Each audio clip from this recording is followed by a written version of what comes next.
دیکھیے پہلے تو 12 اکتوبر 99 پہ جائیں کہ 12 اکتوبر 90 میں کیا تھا۔ 12 اکتوبر 99 میں مشرف کہتے تھے کہ یہ کو نہیں تھا، یہ کاؤنٹر کو تھا۔ یہ الفاظ وہ بارہا اپنی پریس کانفرنس کے اندر استعمال کرتے تھے۔ نواز شریف صاحب نے ان کو ہٹا کر اور جنرل ضیاء الدین بٹ کو آرمی چیف کے طور پر انسٹال کیا، لیکن ان کی جو نوٹیفیکیشن جاری ہونی تھی وزارت دفاع سے، چودھری نثار علی خان کے بھائی تھے جنرل افتخار، وہ نوٹیفیکیشن کسی صورت میں کسی وجہ سے جاری نہیں ہو سکا، جو آج تک ایک اچنبھا ہی ہے۔ اور بڑا واضح ہے کہ کیوں جاری نہیں ہو سکا تھا، کیونکہ کسی نے بھی اس وقت اسٹیبلشمنٹ کو انوائے کرنا پسند نہیں کیا، خواہ وہ چودھری نثار کے سگے بھائی تھے یا وہ فارمر جنرل تھے۔ تو جنرل ضیاء الدین بٹ کو بیجز بھی جس طریقے سے رینکس بھی لگائے گئے تھے، وہ بھی ایک کہانی ہے کہ وہاں پر موجود افسران سے اتار کے ان کو رینکس پورے کیے گئے، لیکن بہرحال وہ کمانڈ لے نہیں سکے اور ان کو الٹا پکڑ لیا گیا۔ یہ کاؤنٹر کو ہے جو جنرل مشرف کہتے ہیں کہ کاؤنٹر کو ہوا، میں تو ہوا میں تھا، نیچے آرمی نے موو کر کے سارا کچھ کر دیا۔ اب کیا ہوا تھا؟ کیا 9 اپریل کی رات کو بھی کچھ ایسا ہونے جا رہا تھا؟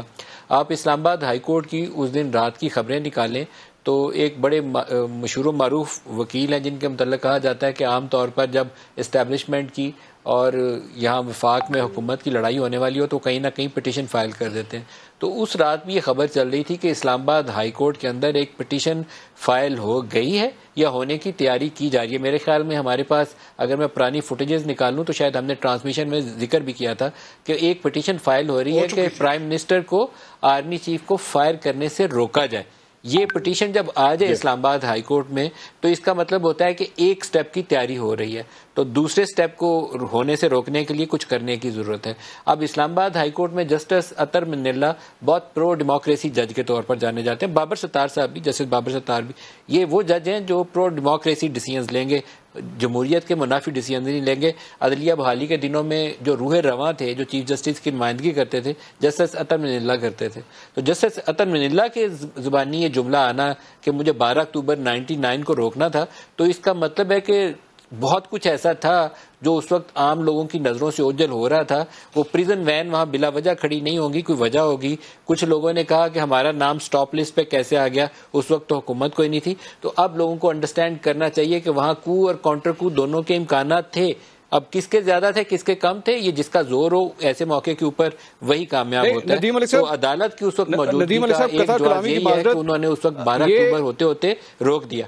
جی سر، یہ جو 12 اکتوبر کا اگر انہوں نے ہوتے ہوتے روک دیا تو یہ 12 اکتوبر ضیاء الدین بٹ والا 12 اکتوبر ہو رہا تھا یا پرویز مشرف والا 12 اکتوبر ہو رہا تھا؟ یہ ڈیپینڈ کرتا ہے کہ اس وقت طاقتور کون تھا۔ جو طاقتور ہوتا ہے وہ پرویل کرتا ہے۔ نواز شریف نے تو ضیاء الدین بٹ کو لگا دیا تھا، لیکن نہ نواز شریف طاقتور تھے نہ ضیاء الدین بٹ طاقتور تھے، تو جو طاقتور تھے وہ پرویل کر گئے۔ لیکن وہ سٹیج آنے سے پہلے یہ معاملہ رک گیا۔ آپ نے جو اسلام آباد ہائی کورٹ کا رول ہے وہ اندر یہی آتا ہے نا، کورٹ اندر آئی ہے تو کوئی ضیاء الدین بٹ بھی نہیں آیا اور کوئی نواز شریف بھی آگے نہیں آیا اور کسی مشرف کو کاؤنٹر کو بھی نہیں کرنا پڑا۔ تو یہ جو رول ہے یہ بڑا امپورٹنٹ ہے۔ اب تھوڑے سے اوراق پلٹنے پڑیں گے، پیچھے مڑ کے دیکھنا پڑے گا وہ پٹیشن جو فائل ہوئی تھی وہ کون تھی، ان کے پاس انفارمیشن کیا تھی۔ ہم ان کو وکیل صاحب کو دوبارہ لے بھی سکتے ہیں، خالد صاحب بھی انہیں جانتے ہیں، ہم ان کو دوبارہ فون کر کے رابطہ کر کے پوچھیں گے کہ آپ کو کیا اطلاع آئی تھی، کیوں رات کو 12 بجے آپ نے پٹیشن تیار کی ہنگامی طور پر، اسلام آباد ہائی کورٹ کا دروازہ آپ نے کیوں کھٹکھٹایا۔ لیکن اسلام آباد ہائی کورٹ 12 بجے بعد میں 10 دفعہ پی ٹی آئی کو ریلیف دے چکی ہے، لاہور ہائی کورٹ بھی دے چکی ہے، سپریم کورٹ بھی دے چکی ہے۔ لیکن عمران خان بار بار کہتے تھے رات 12 بجے عدالت کیوں کھولی، تو آج جسٹس اطہر من اللہ نے اتنا پاورفل قسم کا اس کا رپلائی دیا ہے کہ شاید عمران بھی اس کو آگے سے وضاحت نہ کرنا چاہیں کہ 12 اکتوبر 99 اس دن ہو رہا تھا یا نہیں ہو رہا تھا۔ بڑا ان کے پاس اچھا موقع ہے، آپ نے جواب کے اندر لکھ دیں، پوچھے بتائیں کہ آپ نے جج صاحب یہ جواب دیا ہے تو میں نے تو ایسا کچھ نہیں تھا کیا، یا نہ میں کرنے والا تھا، نہ کوئی سمری سائن ہونے والی تھی، کیونکہ اس دن یہاں ریومر یہ تھی، میں آپ کو آن ایئر بتا سکتا ہوں، یہ ریومر تھی کہ سمری سائن ہونے والی ہے۔